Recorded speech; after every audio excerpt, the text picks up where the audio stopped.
dibuatlah musyawarah tentang bagaimana kedepannya budaya pencaksilat yang ada di lingkungan pondok pesantren Nahdlatul Ulama tersebut, alangkah baiknya itu seperti apa. Maka dibentuklah pencaksilat Nahdlatul Ulama Pagar Nusa yang sebelumnya itu berupa bukan langsung pencaksilat Nahdlatul Ulama, tapi Ikatan Pencaksilat Nahdlatul Ulama Pagar Nusa atau IPSNU Pagar Nusa. Dan sebelumnya itu bukan sebagai badan otonom, tapi sebagai lembaga Nahdlatul Ulama di bidang pencaksilat. Dan pada saat itu, pada saat musyawarah, maka terpilihlah Ki Haji Maksum Jauhari sebagai ketua umum pertama pencaksilat Nahdlatul Ulama Pagar Nusa. Dan notabene dari aliran pencaksilat Gus Maksum sendiri itu dari Gasmi Lirboyo. Jadi di Pagar Nusa itu ada beberapa aliran atau perguruan ataupun juga padepokan yang ada di bawah naungan Pagar Nusa. Seperti tadi Gasmi, terus ada NH Perkasa, ada Batara Perkasa, terus ada yang dan lain-lain, masih banyak, dan itu merupakan termasuk dari Pagar Nusa. Maka kadang Pagar Nusa itu bajunya ada yang beda ataupun sabuknya ada yang beda. Itu jadi bagaimana tradisi atau pakem dari aliran-alirannya masing-masing. Tapi untuk pakem secara nasional tersendiri yaitu memakai pakaian hitam-hitam dan sabuk warna hijau, seperti itu. Terus pada tahun 2003 kalau nggak salah, mohon maaf kalau misalkan saya salah, itu maka pencaksilat Nahdlatul Ulama itu tidak lagi menjadi sebuah lembaga, tapi menjadi suatu badan otonom tersendiri, seperti bagaimana Ansor, seperti bagaimana IPNU, seperti bagaimana IPPNU ataupun Patayat, seperti banom-banom yang lain. Seperti itu. Mungkin untuk pengenalannya sampai segitu.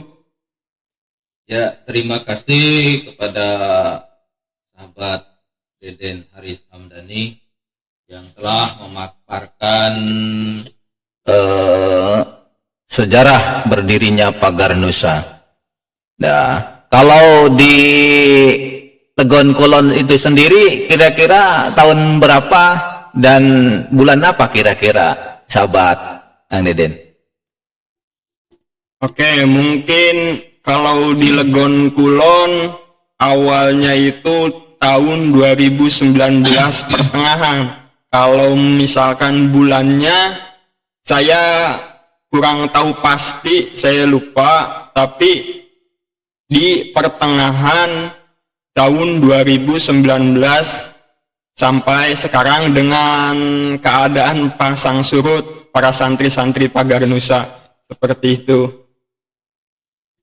Ya, nah untuk pengkaderan itu kira-kira kan udah berapa banyak kader yang sudah mengikuti mapag ya?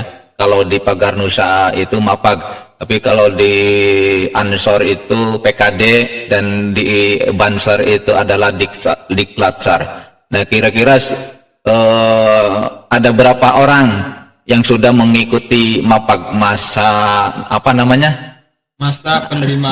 penerimaan anggota baru ya dari Pagar Nusa? Nah, mungkin sedikit dijelaskan tentang jenjang pengkaderan ataupun jenjang tingkatan. Nah, di Jawa Barat sendiri itu dikenal namanya sebelum UKT itu atau ujian kenaikan tingkat ada penerimaan anggota yang dimana namanya mapag. Itu menurut informasi yang saya telusuri dan saya cari dan saya rasakan pula pengkaderan tersebut, pengkaderan di Pagar Nusa ini khusus di Jawa Barat itu yang pertama ada mapag, dan setelah mapag itu nanti ada UKT. Nah, setelah UKT nanti UKT itu ada UKT 1, 2, 3 sampai seterusnya sampai tingkatan pelatih.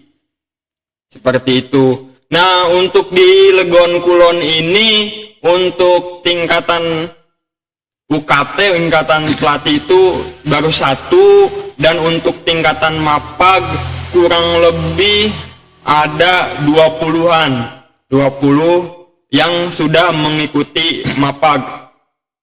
Seperti itu. Kira-kira punya rencana untuk mengadakan mapagnya di Legon Kulon untuk penerimaan anggota baru Pagar Nusa? Insya Allah untuk pengadaan mapag atau penerimaan anggota tersendiri di wilayah Kecamatan Legon Kulon, ya mungkin itu salah satu PR kita, PR dari pimpinan anak cabang Kecamatan Legon Kulon juga yang belum mengadakan mapag. Nah, semoga kalau rencana tahun berapa